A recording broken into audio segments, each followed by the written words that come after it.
Ќе ве повикам заедно да отвориме во Откровението, во мојата најомилена глава од таа книга. Тоа е 11-тата глава. 11-тата глава. Ви текнува како гласи последниот стих на таа глава? Го најдовте? Јас сакав да знам дали ви текнува како завршува главата.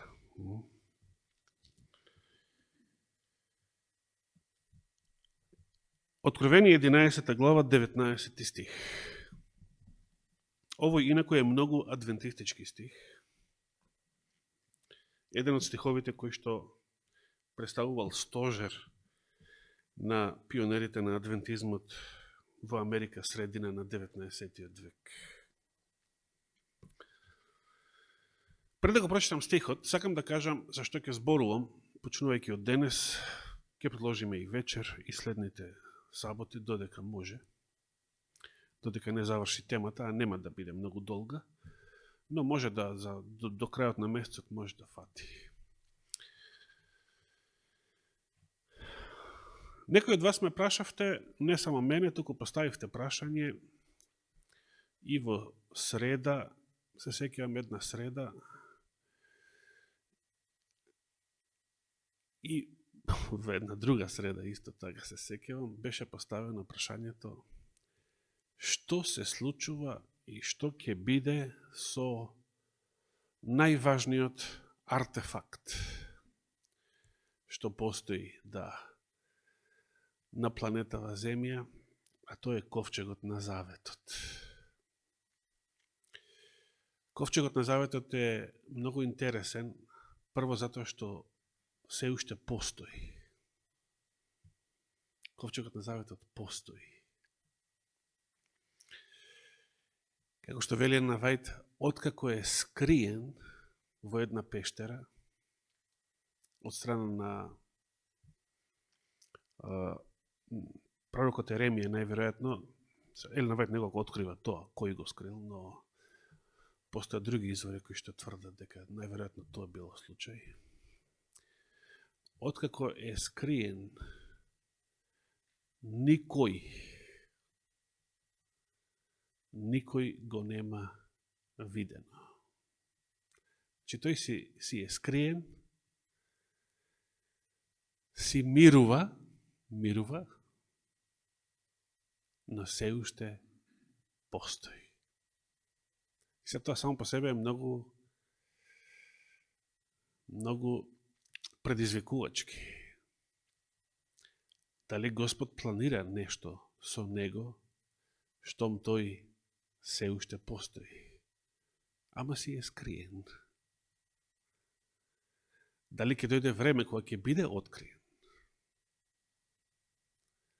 Каква ќе биде целта, каква ќе биде функцијата на ковчегот, ако дојде време да биде откриен пред да заврши овој свет?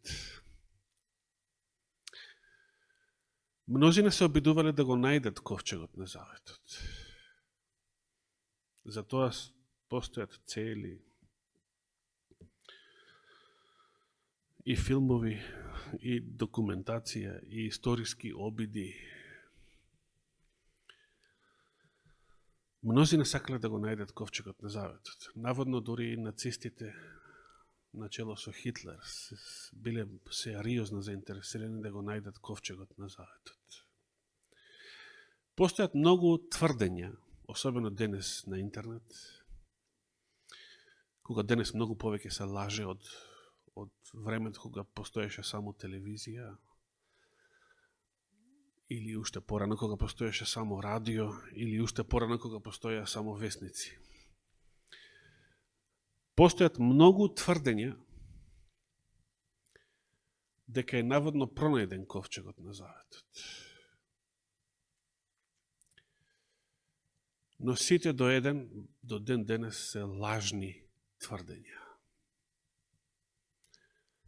Тука спаѓа, бидејќи гледам после 26 години од неговата смрт, се уште мнозина протестанти и некои христијански евреи се занесуваат по тврдењата на лажниот пророк, инаку адвентист Рон Уајат, кој што тврдеше дека тој го открил ковчегот на заветот. За жал испадна лажен пророк, иако привлече големо внимание и многу протестанти сакаат да го докажат, да ги докажат неговите тези во минатиот век, но до ден денес тоа е недокажано тврдење.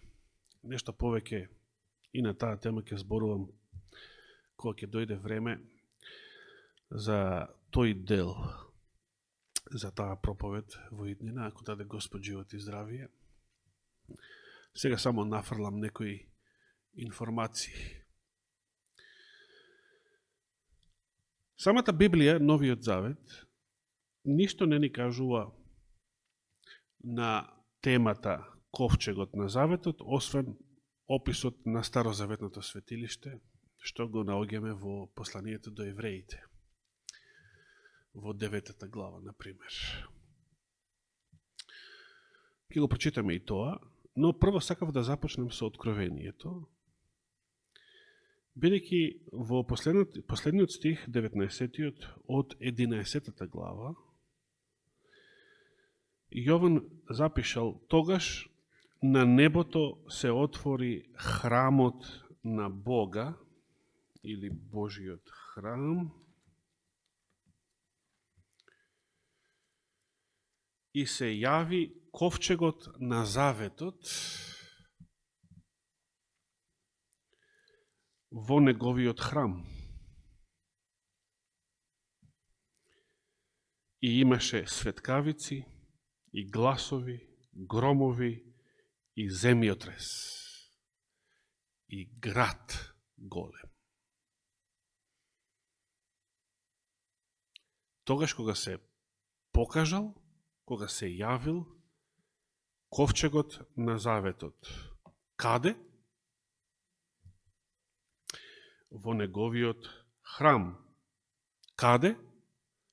На небото.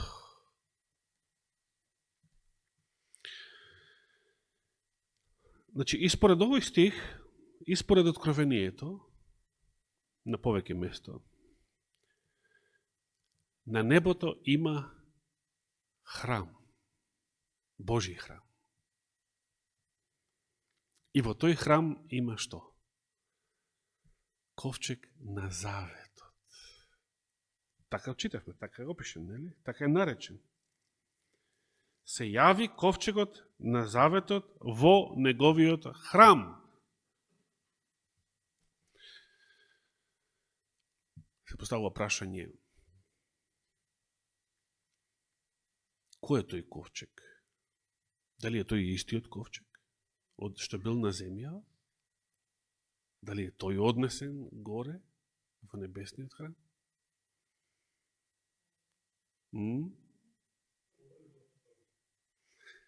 Како?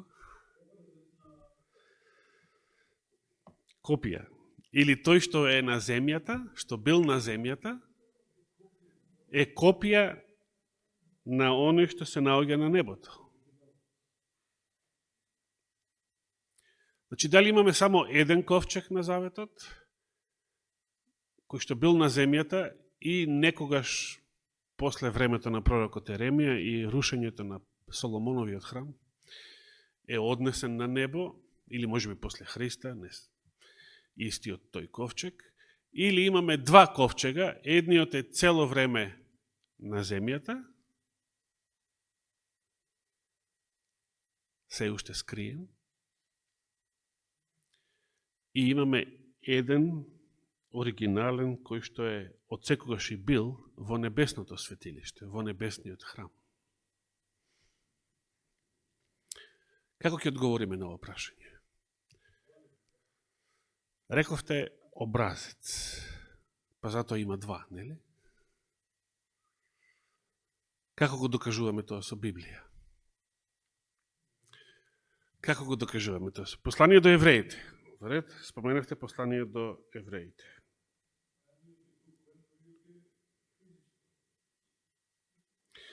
Во Константинов вели и се отвори Божиот храм во небото и се покажа ковчегот на неговиот завет во неговиот храм. И настанаа молњи и грмежи и гласови и земјотрес и голем град. Тоа значи дека појавата на ковчегот е пропратена со молњи, светкавици, гласови, земјотрес и голем град на суд.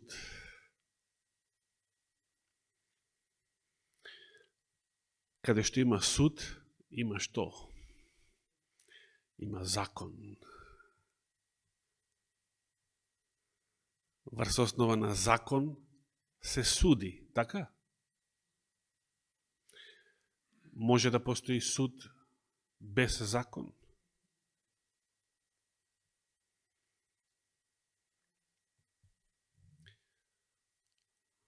Ако не постои закон, ако е укинат законот, може да постои суд. Веќе Библијата зборува за суд, така? На крајот од времето.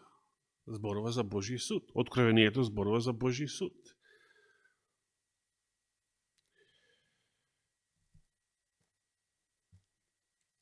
Ако се вратиме, например, во 11 глава, 13 стих. 13 стих. Видите што се кажува.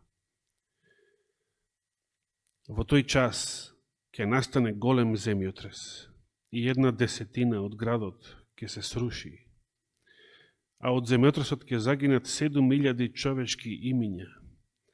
Другите пак ќе се исплашат и ќе му одадат слава на небесниот Бог. Тоа е во друг контекст, кажано и во друго време.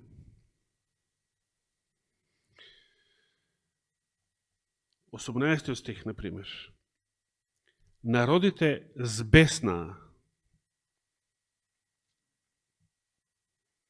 Дали величи ова нам денес? Дали веќе живееме во вакво време?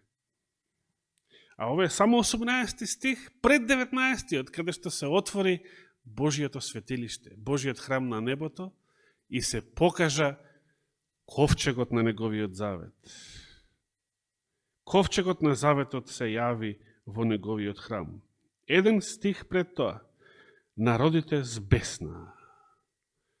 Дали величи ова на нас денешно време? Народите збеснаа. Но дојде твојот гнев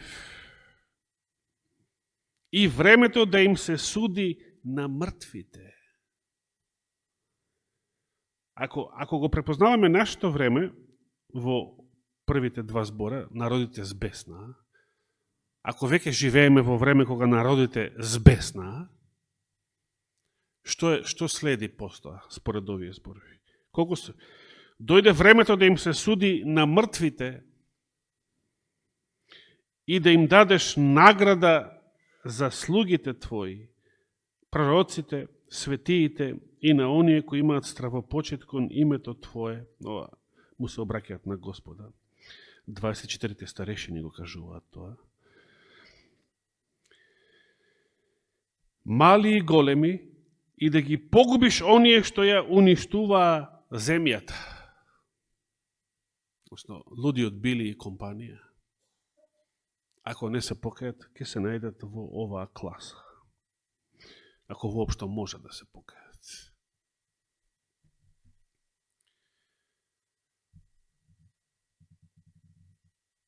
Значи, Божиот екзекутивен суд, Божијата плата е многу близко. Времето на милоста, истекот на времето на милоста е многу близко.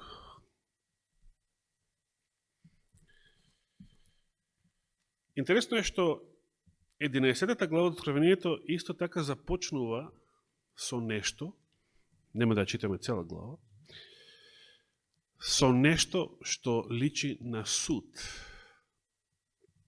Видите како започнува главата. И ми се даде мерна трска, слична на жезол, или слична на стап, според Константинов, и ми беше речено: стани и измери го Божиот храм и жртвеникот и оние кои се поклонуваат во него. Што значи ова? Стани и измери го Божиот храм и жртвеникот и оние што се поклонуваат во него. Суд. Како што вели апостол Петар, бидејќи е време Божиот суд да започне од каде? Од домот Божи или од Божјата црква, зависи кој превод. Тоа беше 1 Петрово 4:17, мислам.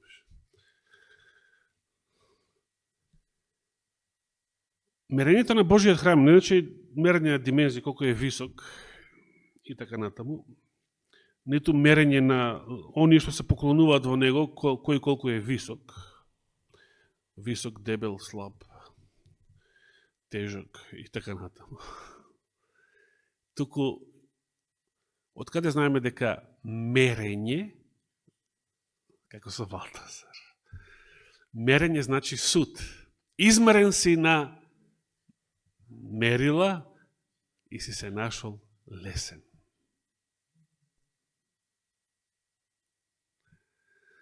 Стариот завет е клуч за толкување на откровението. Божиот суд треба да започне од Божјата црква. И затоа, пред да дојде судот, екзекутивниот суд, извршниот суд, се случува мерење. А тоа е кој суд? Истражниот. Живееме ние денес во тоа време?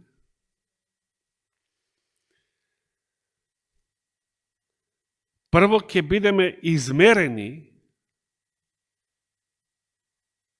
и потоа во зависност од резултатот, што? Дали ќе добиеме награда или казна? Во која класа ќе бидеме?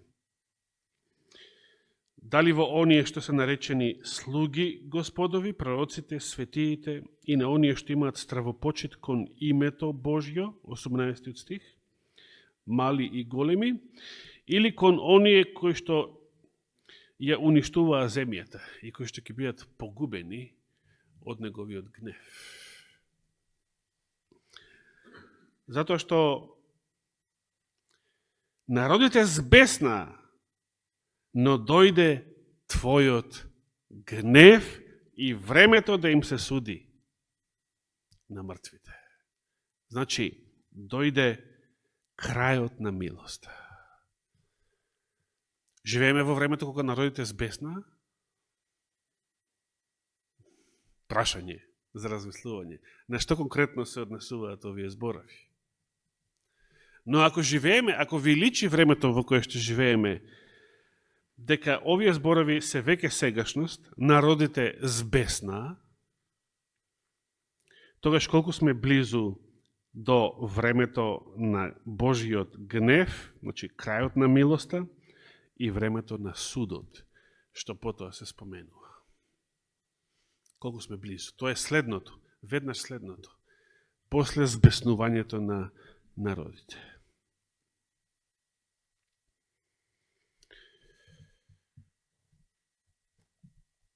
Сега отвораме во посланието до евреите. Каде? Каде ќе докажеме? 8 глава. Благодарам. 8 глава. Како те нарече Франц, пасторе те нарече. Благодарам, пасторе.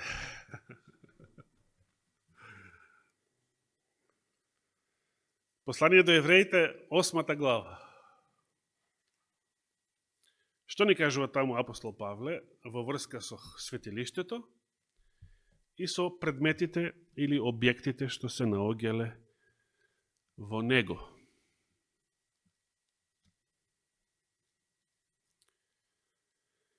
Ајде малку подсетување, бидејќи за ова зборував и есента 24 година. Се сеќавате на тоа? А на нешто многу поскоро, на Борчевите проповеди светилишто, се сеќавате? Уште сме кај првиот дел од светињата, односно првиот дел од првото одделение од земскиот шатор, земското светилиште. Кај масата со лебовите. Таму бевме, нели? Ковчегот на заветот бил каде? Вториот дел. Во светињата на светињите. Да почнеме од Евреите 8 глава, првиот стих. Повторувањето е мајка на знаењето и секогаш е корисно. Во ова што е кажано, вели апостол Павле, главно е. Замислите, се што напишал апостол Павле во посланието до евреите,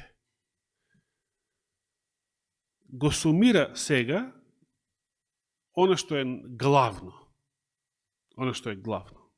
А што е? Што е за него главното? Што било главното? Имаме таков првосвещеник, кој седна оддесно на престолот на величеството во небесата. Каде седнал? Нашиот првосвещеник.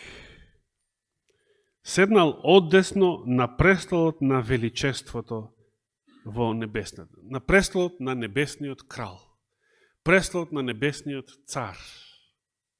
Тоа значи величество. Кому му се обраќаат со ваше величество? Благодарам. Како служител на светилиштето, кој е светилиште? Небесното. Бидејќи тој се наоѓа во небесата. И на вистинскиот шатор. Кој е вистинскиот шатор?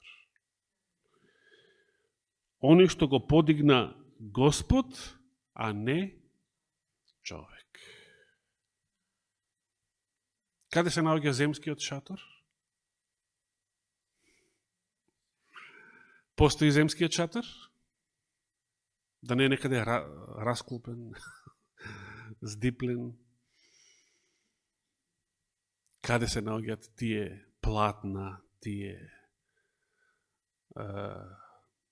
златни, да сето оно што го слушавме од брат Борче, каде се наоѓаат мијалникот, жртвеникот,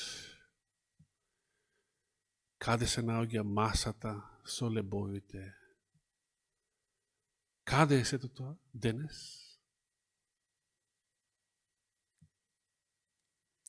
Каде е светилникот? Знаете каде е светилникот?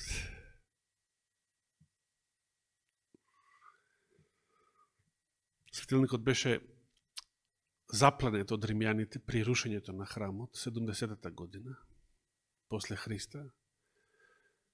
И дори постои релјеф како генералот и подоцна императорот Тит, како римјаните го носат светилникот од храмот.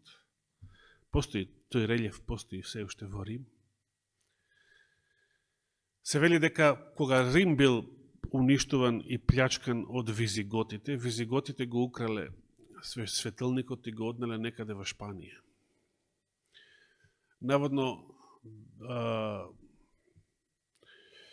визиготите биле од таму, од Шпанија. Наводно тоа било причината зашто многу евреи во средниот век се населувале во Шпанија. Сефардите, така наречени, шпанските евреи, кои што потоа во времето на Колумбо, да, шпанскиот крал ги избракал од таму, па мнозина се населиле во Отоманската империја, односно кај нас. Затоа кај нас повеќето евреи што сме ги имале тука се сефарди, тоа се вистинските семитски евреи, не овие ашкеназите од север, од Украина, Русија или Германија и другите земји, кои што не се вистински евреи, туку се разни народи кои што припадници на разни народи чии што предци во средниот век прифатиле јудаизам, но не се генетски евреи како или семити како сефардите. Можеме да речеме дека ништо не постои од земниот храм, од земното светилиште. Господ самиот рече, нема да остане камен на камен. Кој е во право? Господ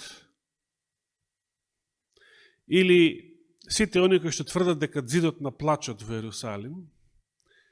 Дали ѕидот на плачот во денешен Ерусалим е остаток од храмот? Не.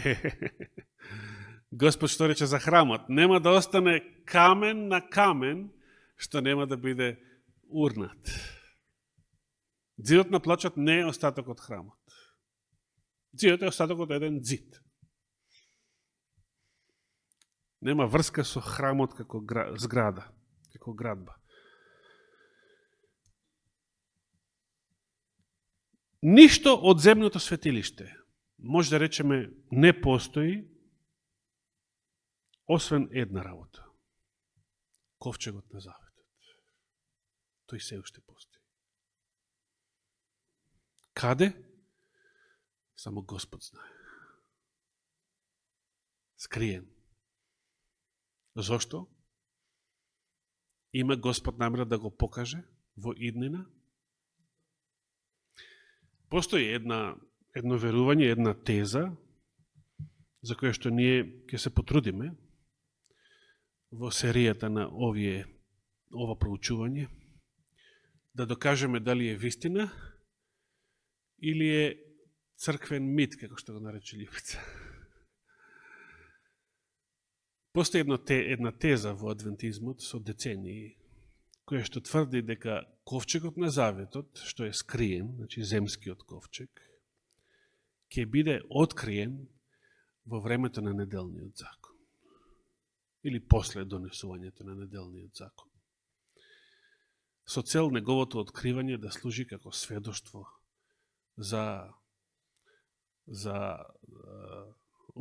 како гласат оригинално 10 заповеди, односно 4 заповед конкретно и така натаму. Но дали е ова верување точно или е само еден црковен мит? Ке одговориме кога даде Господ живот и здравие во иднина на тоа прашање. Да се вратиме на Евреите 8 глава. Новиот завет забележуваме нашето вниманието на христијаните го насочува каде? Во небесниот храм, горе. Како што читаме и во Колосјаните, горе. Копнејте по она што е горе. Не по она што е земно. На земјата. Земскиот Ерусалим за мнозина е интересен. Може би и за нас. Сакате да го посетите земскиот Ерусалим? Сакате да го посетите денешен Израел? Не баш денес. Кога може да ве погоди некоја иранска ракета. За мнозина и земскиот ковчег на заветот е интересен. Многу интересна тема, дефинитивно. Но, да не забораваме дека Библијата и Откровението и посланието до евреите, нашето внимание го насочува горе, небесниот храм, небесниот првосвещеник и конечно небесниот ковчег на заветот.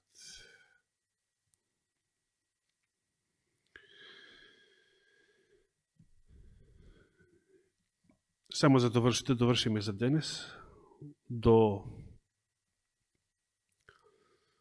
таму 8-иот, 9-иот стих.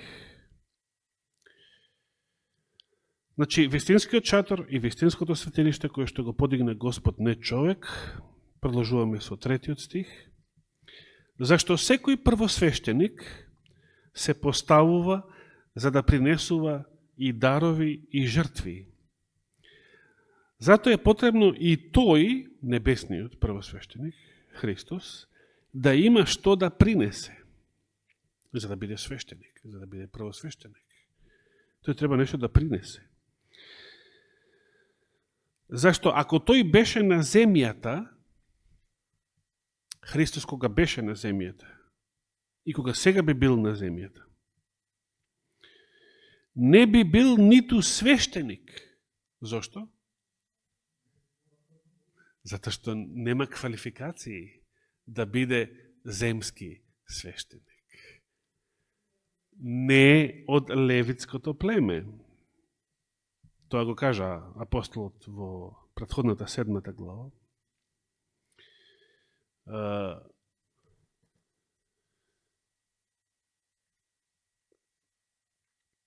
Не левит не би можел да служи во земното светилиште, како што можел Захарија, татко му на Јован Крстител, како што можел еден куп други свештеници. Имало многу левити, многу свештеници кои што се обратија, станаа христијани, се приклучија на апостолската црква, читаме во делата за тоа. Но самиот Христос, кој што е по земското потекло од јудиното племе за кое што Мојсей не кажал ништо во врска со свештенство, не би бил свештеник кога би бил на земјата и во земното светилиште. Зашто тука има такви кои ги принесуваат даровите според законот, значи левитите. И сега 5-иот стих. Тие им служат на што? Левитите, бидејќи во времето кога апостол Павле живеел, постоел се уште вториот храм, постоеле левитското свештенство, постоеле и крвните жртви се уште. Се до уништувањето 70-та година од првиот век. Зашто тие, значи земните свештеници, левитските свештеници, им служат на што? 5-иот стих.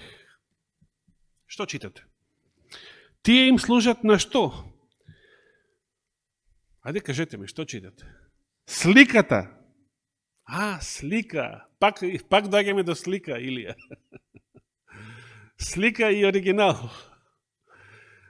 Зашто тие му служат на сликата и на сенката на што? На небесните нешта.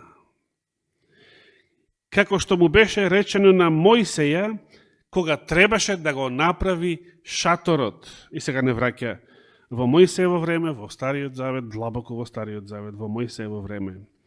Цитат: гледај, рече, да направиш се според образецот што ти беше покажан на гората.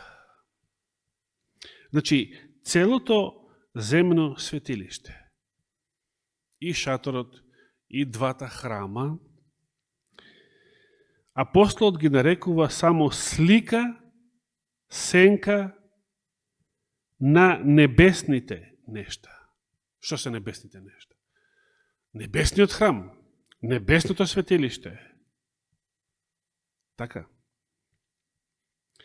И во подкрепа на тоа го цитира стихот од законот кој што на Мојсе му било речено: гледај, рече, да направиш се според образецот што ти беше покажан на гората. Значи, кога Мојсей бил на гората Синај, тие 40 дена и кога ги примал сите откровенија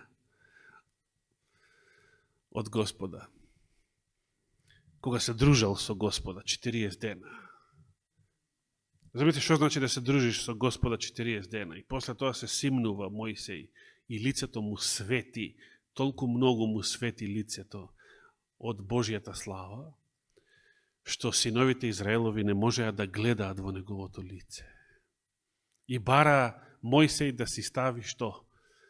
Покривало Мојсей да го направат муслиманска жена, за да го поднесат неговото присуство. Замислете. Сакате да се дружите со Господа? Сакате вие да бидете во негово друштво? Еден ден би сакали еден ден? А 40 дена? Цела вечност.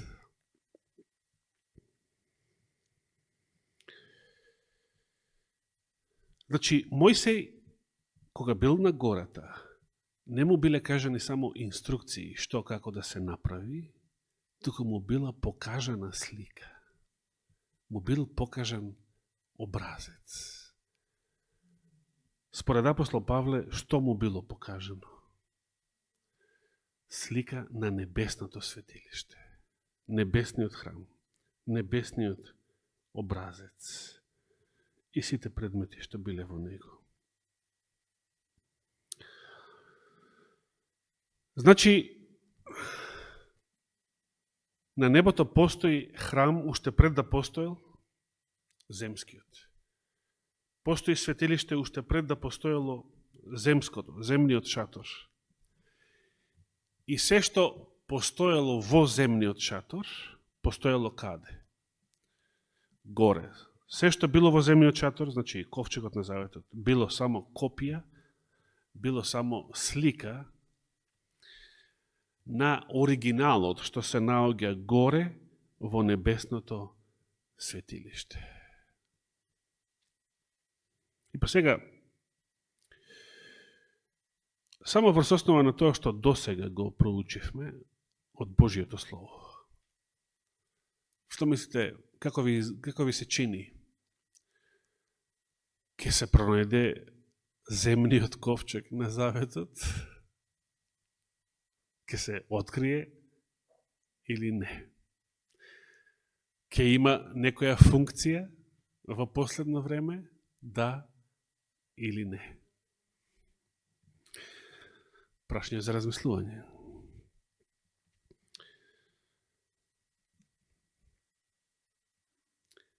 И понатаму продолжува апостол Павле, и сега доби толку повозвишена служба, колку што е посредник и на подобриот завет, што е озаконет врз подобри ветување. И потоа зборува за заветот, како новиот завет е супериорен, повозвишен и подобар од стариот.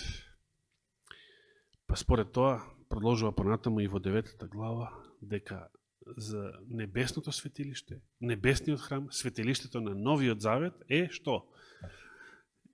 Е побитно од земното светилиште. Како што секој оригинал е побитен од копијата, образецот, сликата или иконата.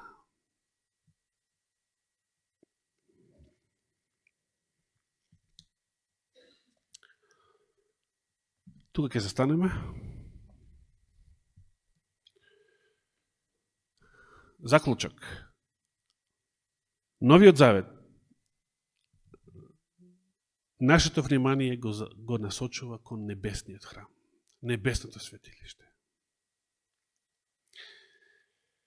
И сето оно што таму се наоѓа. И најважно од се, небесниот првосвештеник, кој што седи на Божиот престол. Ке продолжиме вечерва со 9 глава. Ке го почитаме уште еднаш описот на земното светилиште.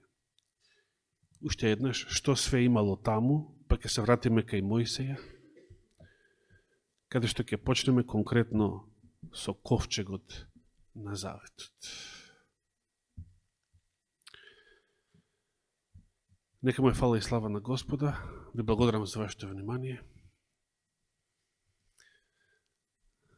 Имајте пријатен ручек, пријатно попладне. Иако даде Господ живот и здравие, да се видиме или лично, или преку екран